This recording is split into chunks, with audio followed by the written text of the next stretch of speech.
Aimee, good to see you again. Long time. Thank It's always you. nice when you can go back through Portland. I love Portland. Yeah, a lot of, like you are playing with the Decemberists tonight. Yeah.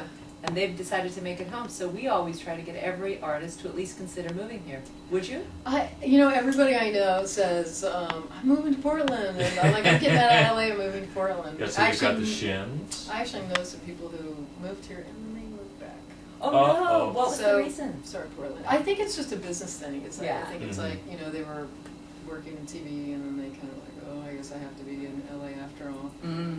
Because I remember the Spoons had just moved here, and I thought Really? I would ask him the question, it's like some big musical answer. Why did you move to Portland? He goes, my girlfriend.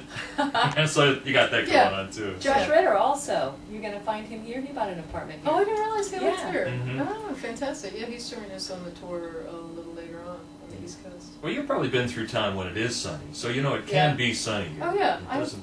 I have no illusions about Portland. I know that it can put on a pretty summer dress and look sweet. Yeah, no, I love it. I love it. It's obviously, it's Do you live in LA now? Or? I do, and, the problems with LA are legendary, but.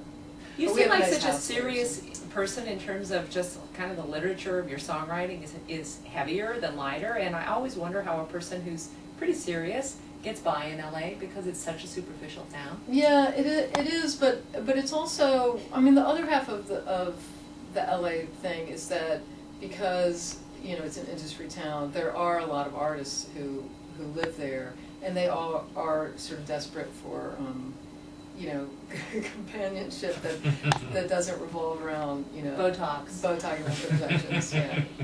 I know, it's weird, it's definitely got its problems, but. When you were through town for the holiday show, you had a film that you showed that you worked together with Ben Stiller and Janine Garofalo. We did actually shoot a thing with Janine, which isn't in this version, just because we didn't have that much time to edit it together. So that might get shown at a later date or be sort of a website, YouTube thing. John Krasinski's in it, Bob Odenkirk, Patton Oswalt, Ben Stiller. I know I'm forgetting people. There's a bunch of people. Do you have? I get the feeling you and your circle is kind of an informal artistic troupe that likes to get together and just create. Yeah, to a certain extent. Or just watch Project Runway. Me too. Yeah, like most people, but most for What was leisure the time, thing? it's It not was- really that interesting.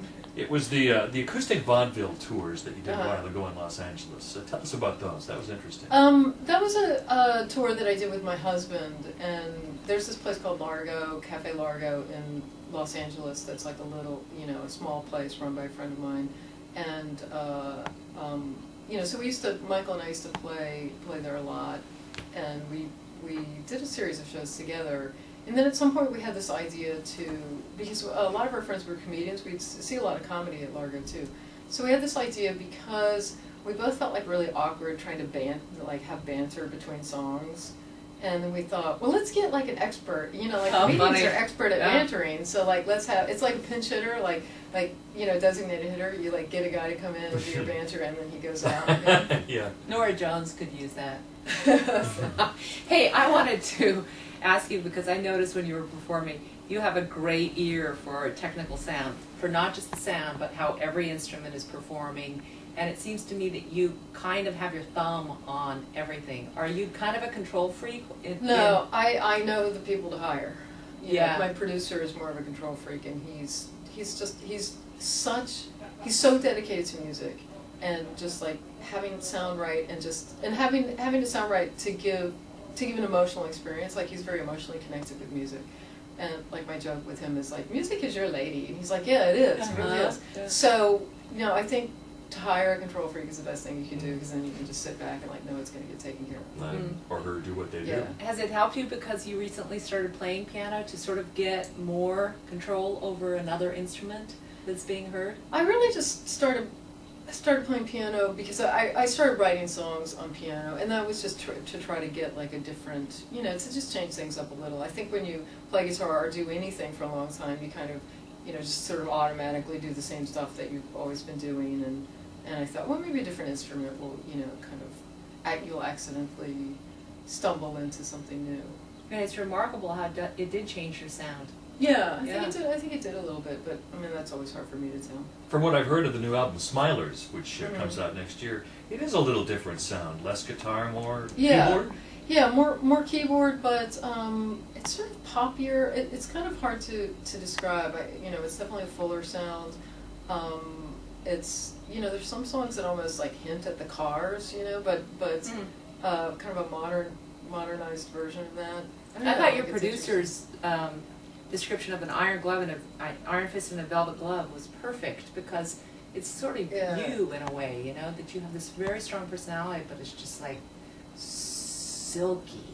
Yeah, or there's like a melodic, like I never want to give up that real melodic, like pretty stuff, beautiful instruments, ear candy kind of, you always want to have some of that. When I heard it was more keyboard intensive, the new album, the thing that popped in my mind is, have we gone full circle? Are we more back towards what Till Tuesday was doing?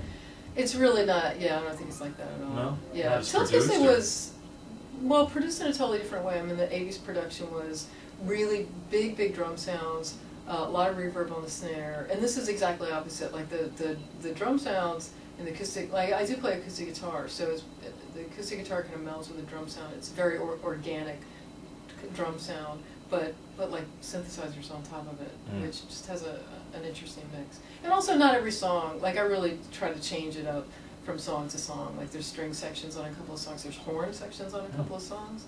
So, some songs have like almost a real old school soul feel. There's a lot of different things going on. I think we should at least extend the invitation for a year for Portland residents for Aimee Mann, don't you think? Oh yeah, anytime. Yeah, anytime. I'd love to come up here for a couple of months and like find a little club to play in and play a couple times a week and just hang out. And Be one of the neighbors. Yeah. Come on. Soak it up. Hang with us. Aimee Mann in the KINK Green Room. It was great to see you again. It's great to be here. Thanks for having me. Always a pleasure.